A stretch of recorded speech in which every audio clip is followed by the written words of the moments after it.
This is the story of the one. As head of maintenance at a concert hall, he knows the show must always go on. That's why he works behind the scenes, ensuring every light is working, the HVAC is humming, and his facility shines. With Grainger's supplies and solutions for every challenge he faces, plus 24/7 customer support, his venue never misses a beat. Call quickgrainger.com or just stop by. Grainger, for the ones who get it done.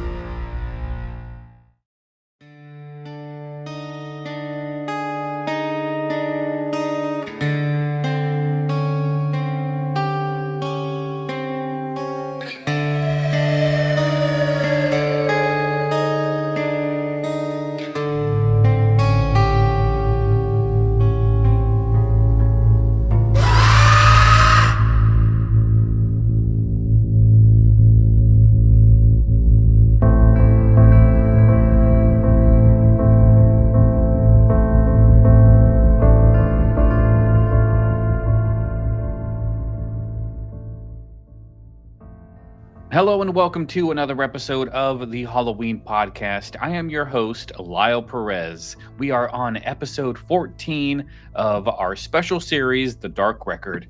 Today is a very special day because, again, I have my friend Meghan is on. Hi, Meghan. How you doing? Not bad. How are you, Lyle? Doing good. And today we are talking about the strange case, the Devil's Footprints of Devon. So, Meghan, what exactly is that? So, the Devil's Footprints in Devon, Devon, of course, being Devonshire, England, took place around February 8th, 1855.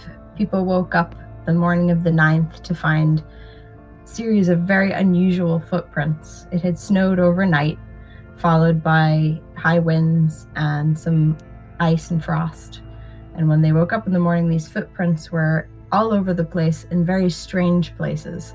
So some of them were through gardens and lanes and things that you would expect. Some of them seemed to be coming out of drain pipes. Some of them seemed to begin and end in front of 12 and 14-foot walls. Some of them appeared on rooftops. Some of them appeared to be coming in and out of doors or windows. And they all seemed to be similar in size and shape. Although some reports say that there were teeny tiny footprints and things coming out of drain pipes, but they all seem to be roughly similar. It led people to question what could have made such footprints. And in the end, the verdict was that it must have been the devil tromping through rural Devonshire. In 1855, it was all the devil. Everything. Of course. You blame anything on the devil. But that's really strange. We got like these weird hoof-like footprints all over the place. Do you know how long it spanned? Because it spanned quite a while. Well, the footprints themselves, again, they started on the night of February 8th, 1855, and they lasted for about a day or two after. There were places that popped up with reports of fresh footprints just for a couple days after. And it was a very isolated incident, but it made an absolutely enormous impact thanks to newspapers, basically thanks to the media. And it reached as far away as New York and Sydney, Australia, before the story had run its course. Yeah. Well, the town of Devon is it's mostly farmland, and it's a well close-knit community there. And this is kind of like a very, very strange, weird thing to happen in such a small area. Do you know what the weather conditions were like that night? Yeah, so like I said, that night it had snowed heavily, and it just warmed to the point that they managed to have some rain, and then high winds from the east caused that rain to freeze by morning, which left very clear, distinct footprints. In terms of the location of the footprints, the town of Devon is actually over the whole county of Devonshire that these footprints were spread. So there were 30 different locations throughout the county of Devonshire, as far away as Torquay to the west, and even into the neighboring county of Dorset. So the devil's hoofprints were primarily found in Devon. specifically around the Exe estuary, which is one of their major rivers. But some reports also included, like I said, parts of Dorset. The exact route of the footprints is unclear.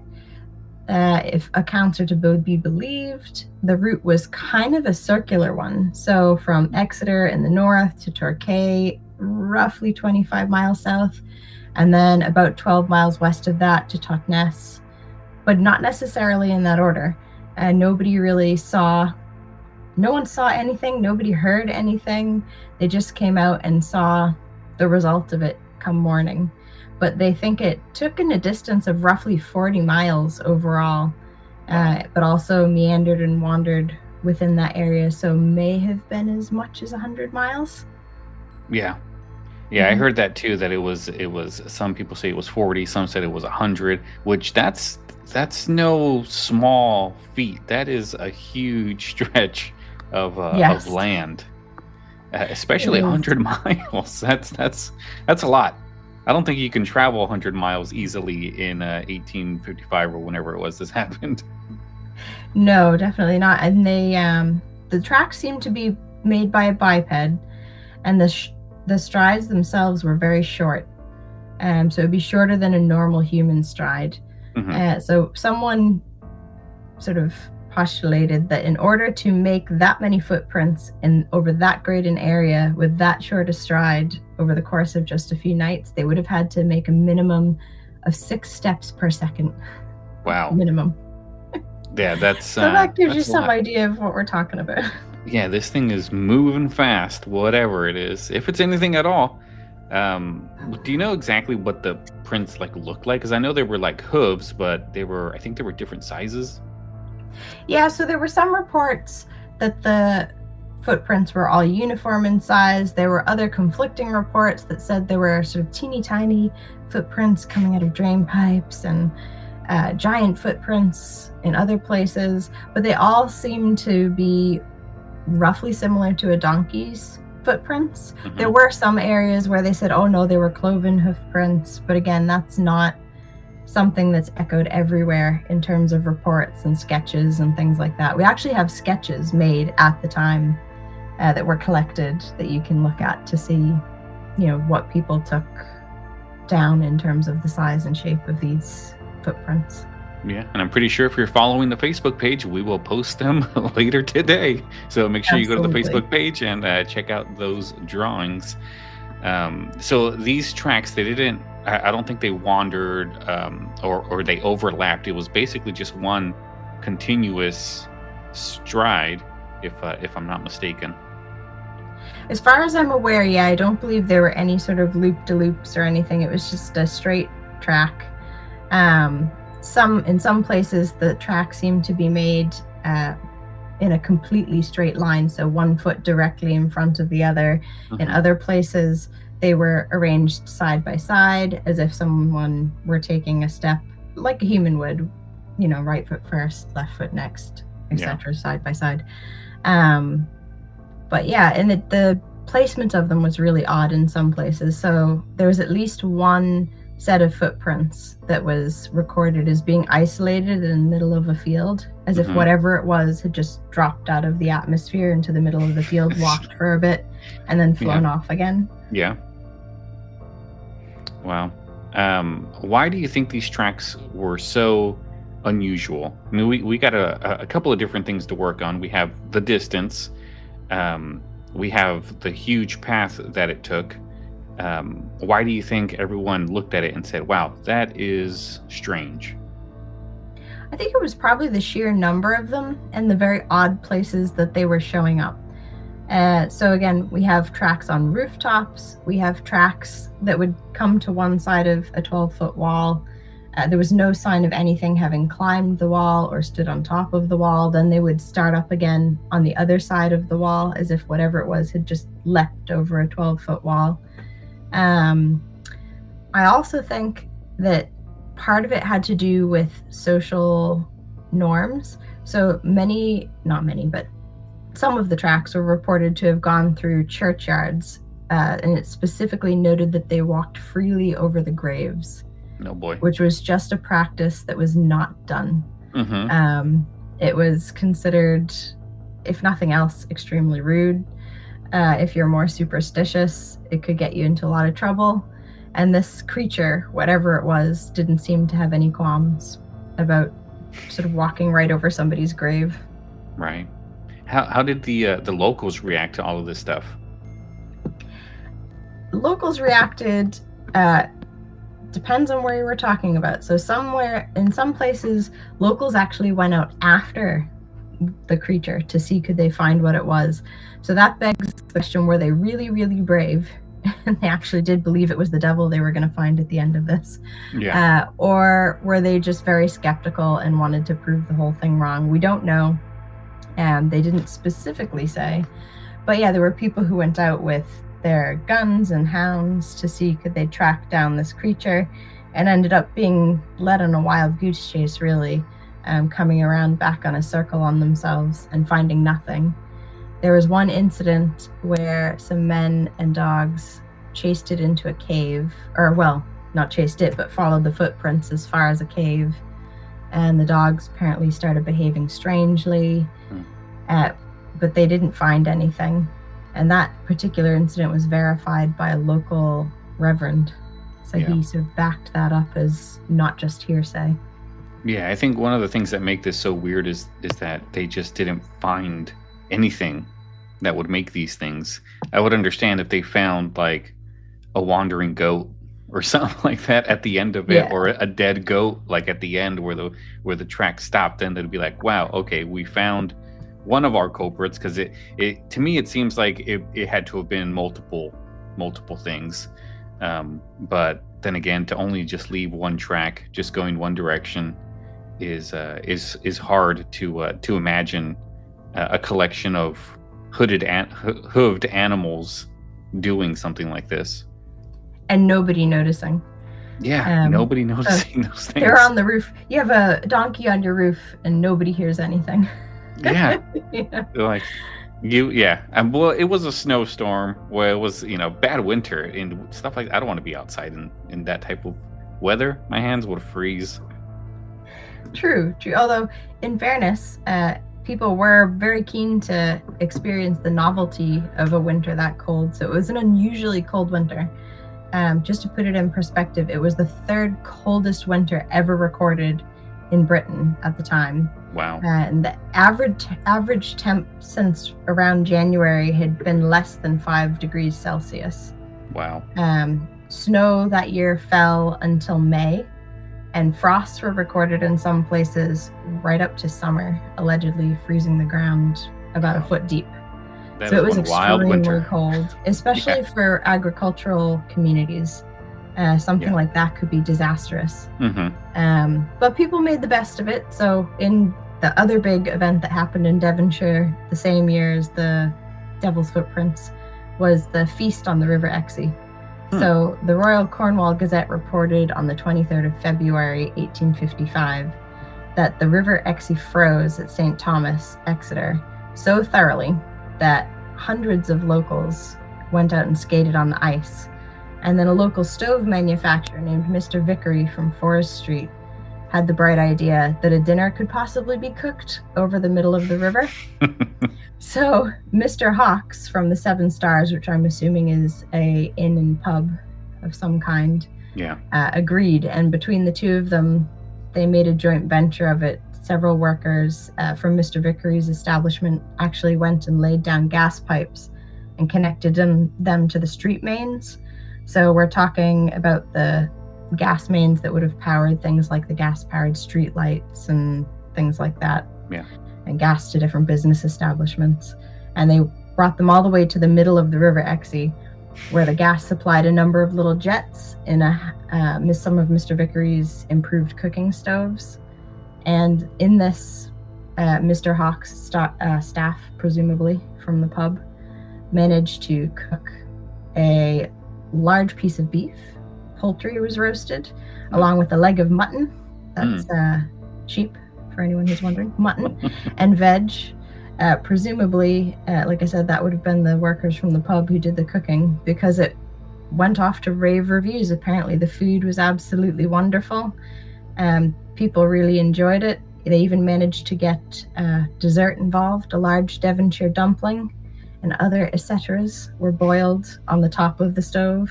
Yeah. But yeah, it was deemed to be as successful as it was novel in terms of both the quality of the food and the interest of having it cooked in the middle of a river. So Yeah, that's definitely a sight to behold. I don't think I would venture. I don't care how frozen that river is. I don't think I would be able to go to something like that, knowing like, oh yeah, they're gonna be cooking with fire. Fire melts ice. I ain't getting anywhere near that. Right. Well, in England, it doesn't usually get as cold there as it would, say, in North America.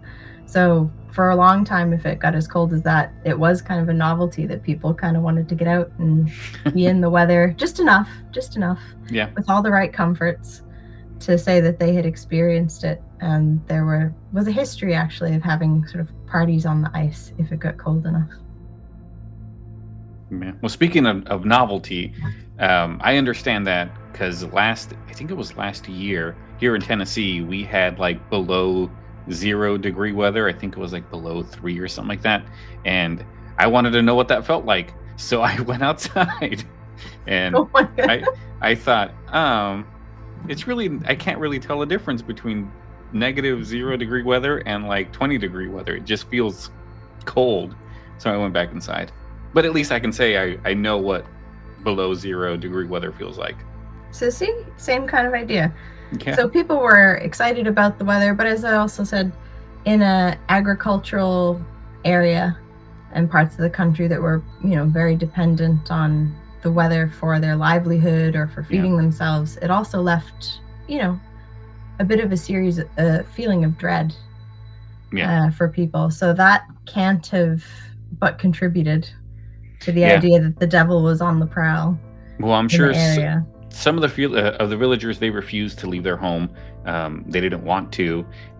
Some of their villagers, they went to the church for protection because obviously, devil, you got to go straight to the church. So, how did the church get involved with this whole mess?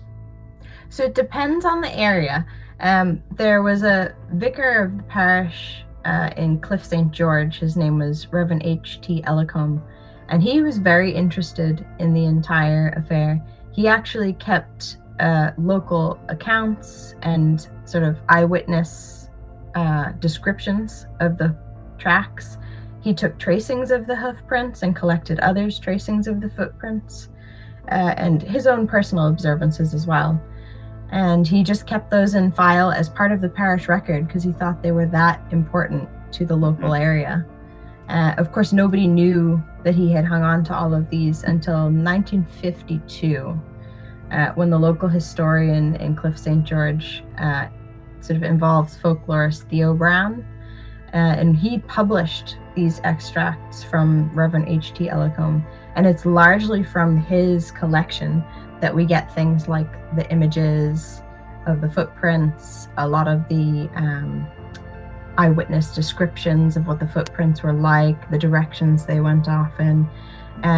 Reverend Ellicombe even went so far as to send a sample of scat, which is animal dung, that was allegedly collected near the footprints off to Richard Owen, who was the superintendent of the British Museum of Natural History at the time. But unfortunately, Mr. Owen never got in touch with Mr. Ellicombe, so we'll never know what he thought of his scat. Although he did come up with a theory of his own later on, blaming badgers for the incident, which was either widely accepted or widely criticized, depending on whether you sort of agreed with him or not. Yeah, badgers. Well, now that we know what it was, what are some of the theories? Well, let's move on to some of the theories. So, what are some of the natural explanations that were suggested for this bizarre case? So, as I said, Richard Owen, who is the superintendent of the British Museum of Natural History, he proposed that it was badgers, based entirely on sort of a less is more attitude that Badgers, we know, live in the UK, and we know that they travel long distances for food, right? So they didn't need a lot of explanation. It was just an option that was there. But almost immediately he was criticized, including by fellow naturalist Rupert Gold, who basically stated the obvious and asserted that a badger makes a wide, staggered tread, not a single track, and that they were unlikely to have leapt over any walls. They're not athletic animals by any stretch. They're not leaping over 12-foot walls, and they certainly wouldn't be found on anyone's roof. So that was nixed in some quarters, although some people just went, hey, he said it must be true. River otters were proposed simply because the tracks were in and around rivers and streams quite a lot of the time. But people also proposed donkeys, hares, toads, cats. A very popular theory for a while was flocks of birds, because that year they had more than usual flocks of birds passing through the area. None of them really explain the whole thing. For instance, a donkey explains the footprints. It doesn't explain how they got on the roof. Pretty much all the other animals, toads, cats, flocks of birds, make sense in terms of the strange places the tracks were found, but they don't have hooves. So it was just one of those things where there were lots of sort of proposals of what it might be, but none of them quite fit. I also heard that there might have been escaped kangaroos that were hanging around that might have caused it, but they don't necessarily trudge in straight lines. So at least for dozens of miles. So there were two kind of off-the-wall suggestions. One of the, I mean, not that the devil's not an off-the-wall suggestion, but there were two natural off-the-wall suggestions. One being that it might be an escaped monkey, and the other that it might be an escaped kangaroo. The kangaroo was slightly less off the wall because there were actually two kangaroos being held in a private zoo in Exmouth, which is nearby. But there's no actual evidence that either of them ever escaped at any point. So it was just a theory that was put forward, but it was given a lot more credence when, and here we circle back around to the church, a different Reverend, G.M. Musgrave, actually repeated the theory as part of his Sunday sermon. And he talked about the fact that people didn't have to worry. There was no need for the local unease. It had to be a kangaroo that escaped. And he later admitted that he didn't actually believe this theory himself, but he thought it was less dangerous to the spiritual state of his parishioners than that they should suppose the devil was on the prowl in their county. So sort of to give them peace of mind, he backed up the possibility of the kangaroo theory. Yes. That's my personal favorite is the kangaroo. That one and the hopping rodents. Those are my two favorite ones. A rodent I can with their big donkey feet. Yes. I can see the rodents though just hopping around everywhere. A bunch of them just hopping in a straight line. Right? And that was part of it too, is just the sheer number of these tracks. If they were made by any one particular type of animal, there would have had to be a crazy amount of them. Like it beggars belief that nobody would have heard something, seen something, you know. Donkeys don't exactly travel in flocks. That's true. Well, we know what some of the reasonable explanations were, but they also had some scientific explanations. What can you tell me about that? So at the time, in terms of scientific explanations, we pretty much had these naturalist ideas. There was also a letter sent in to the Illustrated London News, which is actually where we get most of our people tend to draw their information mostly from this article because it was so sensational. It was sensational at the time, and it's still sensational today. So it was signed South Devon. So the person was anonymous. They didn't give their name. But they alleged that they were a tracker, and he wrote in to give his eyewitness observances as to why it couldn't possibly be birds. And he explained that the tracks didn't behave in any way that a bird naturally would. Birds don't travel, generally speaking, in straight lines. They tend to hop all around all over the place. and these tracks are in straight lines. He also claimed to have seen the tracks and that they looked like a donkey's. But he also claimed that the tracks were the same size and length in each parish, and the distance exceeded about 100 miles.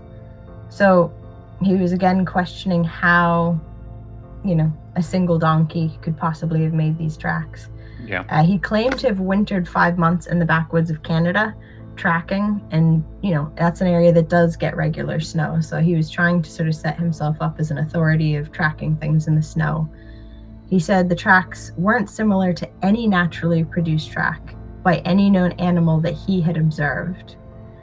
He described them as having removed the snow and having as if it had been cut with a diamond or burnt by a hot poker. So the tracks were so clean in the snow that it looked as if they had been burnt with a hot poker or cut with a diamond. He said he had never seen a clearer track or one less altered by the atmosphere, i.e. the weather conditions. And what he was talking about there was the idea that some people said, oh, well, it must be, this or that type of animal, and the wind and weather and everything altered the track so that it looked differently than it normally would. And he was sort of coming back, drawing on his experience and saying, no, that's not the case. Because sometimes he claimed the tracks would go in and then out of a barn, inside the barn obviously being not susceptible to the weather conditions the same as outdoors, and that they were exactly the same both in and outdoors. Yeah. So yeah, as I said, it's the most commonly cited letter from the time. I think because he was actually trying to lean into the spooky factor to try and say, I know all these natural animal tracks and this is unnatural. Yeah. The Reverend Ellicombe from Cliff St. George, who we already mentioned, in his personal writings actually managed to ID who South Devon was. So he was obviously someone known in the local area. And it turns out that he was a 19-year-old man called Devon. So it's been questioned since then whether his youthful imagination might have influenced his assessment and poo-pooing natural causes. Or even whether it might have been written as kind of a prank. Yeah.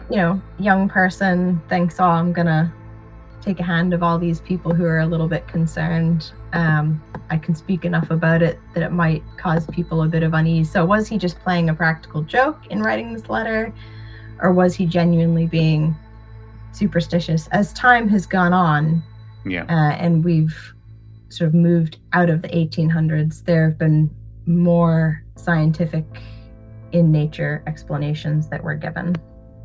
Yeah, one that I know of is that it could have been that the ice was melting and then it refroze and it kind of took the shape. It turned like an ordinary animal track into more of a hoof-like pattern. I don't know, like a what are those things in the sky? Like a meteor or something like that was blowing through in that straight pattern, and it dropped a bunch of, whatever debris on the ground, and that could have caused it. There's a lot of different explanations. I even heard that it might have been a balloon that was just drifting along the court side. It was trailing a rope, and it just was gliding the entire way. That would explain, how it could go up and then down and then up and down. So the balloon one is it just fascinates me. Did you hear about that one? I did. So this is all of these ones are 20th century theories. Yeah. And they range from, like, the balloon really is incredibly conspiracy theory-ish. Yes. But people have suggested UFOs, weather events. There's even a sort of a 20th century theory that suggests a Romani group may have been trying to lay down these tracks with their hands and feet to scare away superstitious rival Romani groups. But the amount of people who would have had to be involved, there would have been ladders, there would have been evidence, so many holes. But the balloon one is really special. Yes. So author Jeffrey Household published a book in 1985. So this is the first time we come across this theory, is 1985. And he suggested that an experimental balloon of some kind made the tracks. So his alleged source, which we have no proof of, was a Major Carter, whose grandfather had worked at Devonport Royal Dockyard at the time. And for anyone who's not familiar with the area, it's one of 3 operating Royal Navy bases in the UK, and it's still the largest naval base in Western Europe, and it's located in Plymouth, England, right on the coast. So allegedly, Major Carter stated that the balloon had somehow broken free, trailing its 2 mooring ropes, and that it had shackles on the end of the mooring ropes that had held it to the ground. Yeah. And those are what made the hoof-like marks in the snow, including on rooftops. And he claimed that it had gone through Devonshire, creating this path of destruction before landing in Honiton, and where it was collected by the Royal Navy, and claimed that it was covered up and hushed up to keep the Navy from having to pay for such a large amount of damages across such a large area. Yeah. So there's a couple things. Like we were saying, in some places the hooves were a straight track, but in some places they did zigzag through gardens and things like that. It's unlikely a balloon would zigzag through a garden and not get caught up on something, especially if it was trailing 2 ropes and 2 shackles. Yeah. Like most gardens back then would have had some kind of fruit tree. They definitely would have had bushes. And it also just went through the countryside, so snagged in a tree, like it would be unlikely. Yeah. But also there was no trail of damage reported at the time. So this idea that it was all hushed up and covered up so that they wouldn't have to pay for all this terrible damage just doesn't match the historical record at all. There were footprints, people were very concerned about them, but nobody's anything was broken or trashed because of them. Yeah. So yeah, we had that really off the wall 1985 explanation. But yeah, so that's sort of where we are with that. Most modern retellings tend to really lean into the paranormal factor. Yeah. Often to the detriment of sort of accuracy in terms of, what the hoof prints were like and where they were and what kind of a track they were in. At the time, in 1855, people did tend to try and explain it away with more animal causes and things like that, again, which fits because it was a rural area. These people lived their whole lives being very familiar with what different animal tracks would have looked like and things like that. So, well, there's also a lot of human explanations where it was all man-made.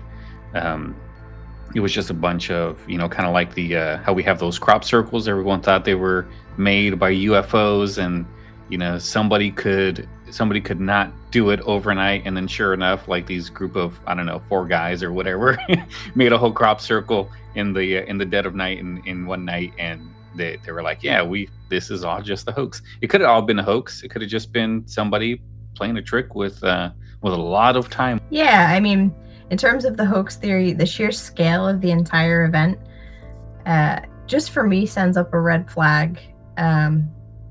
In terms of all the prints being a hoax. Yeah. You would have to involve way too many people to keep something like that quiet, especially in a really tight-knit rural area. Again, there was such a wide range of space that it was across possibly 100 miles, and there were within that many, many footprints. So you'd have to have a small army of people to make them. But there is evidence that at least some of the tracks may absolutely have been due to isolated hoaxes.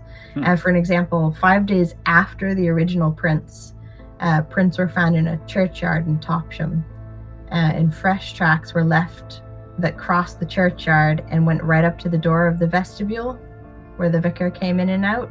Yeah. And the vicar of that particular parish at the time was a very controversial figure.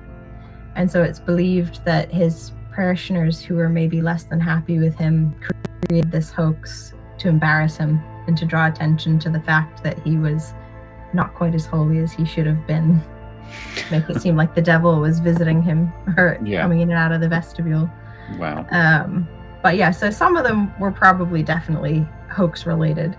Yeah. But I don't know if I believe that they all came from a single source, personally. Yeah, I mean, well, we don't know. So, and I have always said, if we don't know, anything's possible. So, I guess it's possible. We just don't know. My pet theory, my guess, is just because of the length and bleakness of winter. It almost reminds me of when we were all in lockdown during COVID and people were just starting to get a bit stir crazy. People were looking for any kind of a thing out of the ordinary to sort of make their lives less blah. Yeah. And I think probably the tracks were made by various animals, and some were probably hoaxes.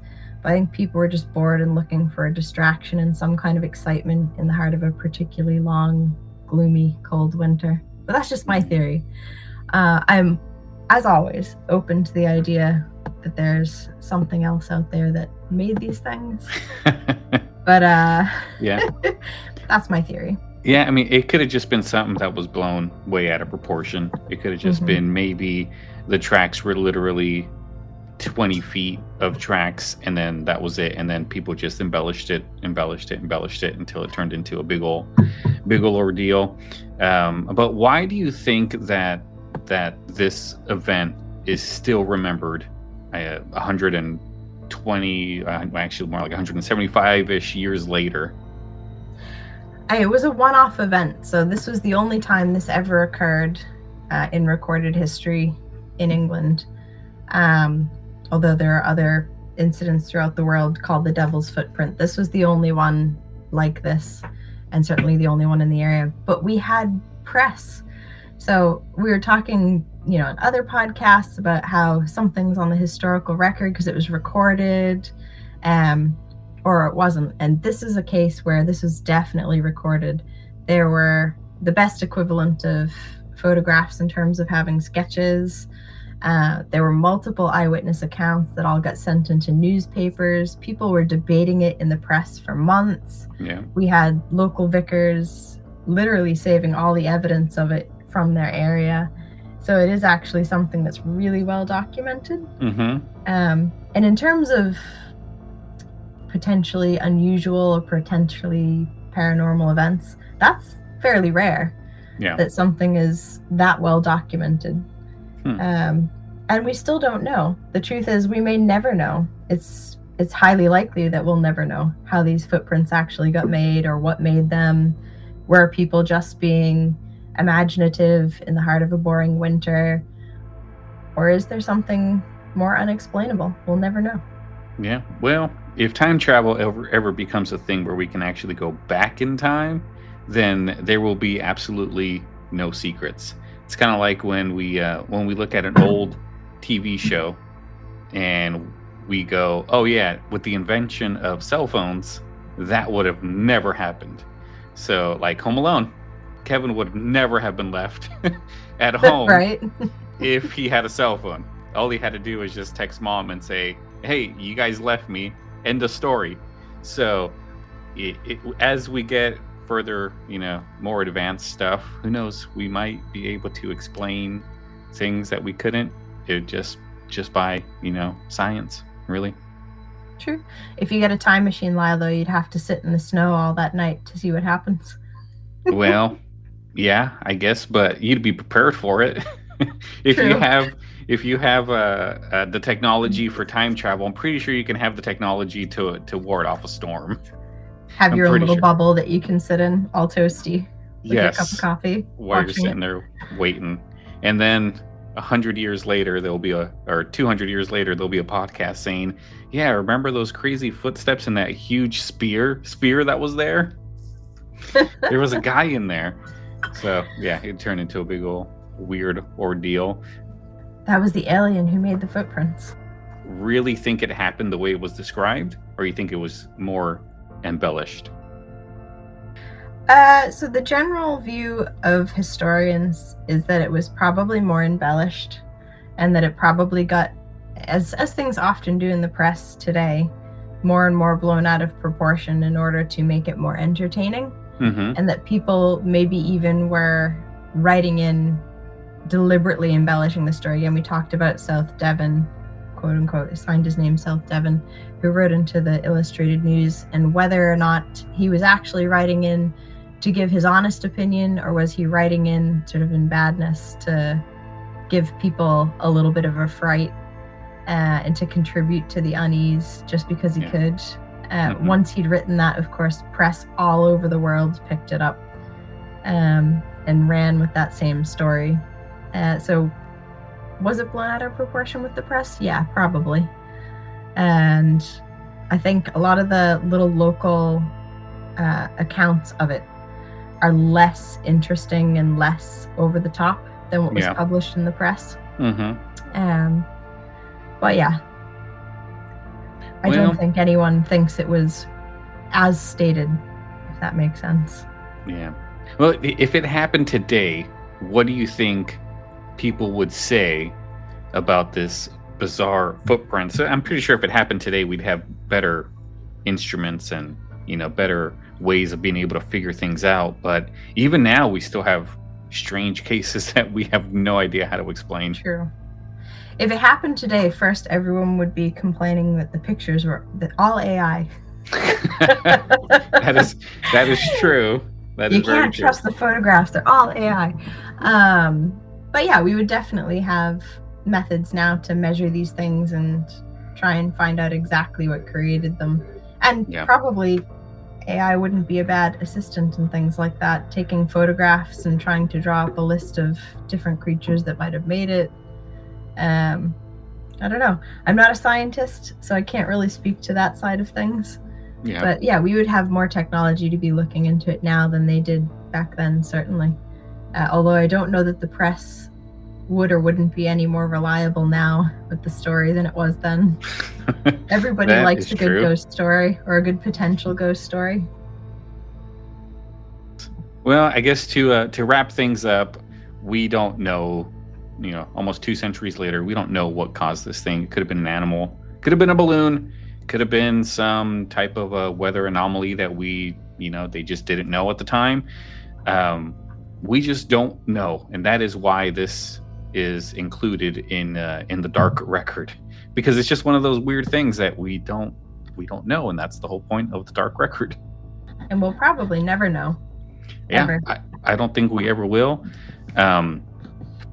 I think it's just going to be one of those mysteries that we will think about until the end of time. I'm sure more theories will show up later on, way after this podcast is out there, and who knows, they could solve it. But I mean, there's always going to be those people that say, no, it couldn't have been that. It had to have been the devil. If it was the devil, he was definitely tromping around looking for a Devonshire cream tea. I miss cream teas. Oh boy. So imagine this. You are the first villager to ever show up and see that these prints are there. How would you go back to your neighbor and explain this without sounding crazy? I think it would nearly be one of those situations where you'd have to be like, come with me, I just need you to see something. And sort of bring them over to it and see what they say. What do you think made those? And then it's in their court. Yeah. Like, they have to give some kind of an answer. Yes. Because you don't want to sit there and go, I think it was the devil. Yeah. Well, there had to have been a first person. There had to have been one person to show up and be like, what in the world is that? And maybe they ignored it. Maybe they said, it's nothing, and then went back inside because it was so cold. It could have just been that. The sheer number of them, like in my head when I imagine it based on the accounts, you sort of walk out your front door and the whole area is just littered with footprints. Going through your garden, going up the lane, you can see them on the roof of your neighbor's house, kind of a thing. Yeah. But that's just my own imaginings. Yeah. I mean, I personally would have blamed it on a cat. A cat was a theory that was put forward at the time, and sort of people said, oh, it was a cat, but the wind and the ice caused the footprints to be altered.